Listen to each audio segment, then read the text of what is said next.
Pozdravljeni, nahajam se v prostorih mestne občine Maribor, kjer bom imel kmalu intervju z županem Sašom Arsenovičem. Vprašanje je veliko. Zanimalo me bo, kako vidi rešitev za izhod iz politične krize, ali po klofuti Svobode in SDS-a s Kanglerjem še vidi možnost za kakšno koalicijo, kako bo zaprl proračun ali še vztraja pri podražitvah. Predvsem je na razumski strani bila težko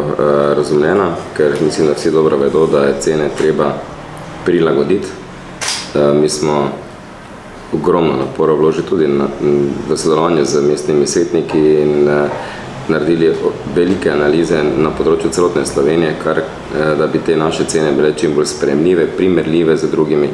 ne glede na procente, ker ti procenti so višji zato, ker v letu 2021, 2022 nismo poviševali cen vrtcev in zato je zdaj tista številka tako visoka, kaj šele, če govorimo o KKŽ-u, ki ni obvezna javna gospodarska služba. In se pravi, da je to bilo nekaj, kar ni bilo na strani razuma, ampak na strani verjetno kazanja mišic, kar je v politiki legitimno, je pa definitivno proti razvoju tega mesta, za katerega smo si v prejšnjem mandatu ne samo prizadevali, ampak tudi dosti naredili. In večina tistih, ki je k temu prispevala, tudi sedi še vedno v mestnem svetu, nekaj pa novih.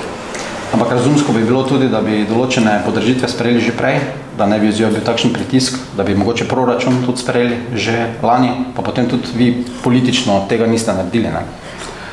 Politično nisem naredil, ker niti nisem vedel, če bom izvoljen in se mi je zdelo malo mogoče narobe, da nekomu povem, kaj naj počne v prihodnjem mandatu.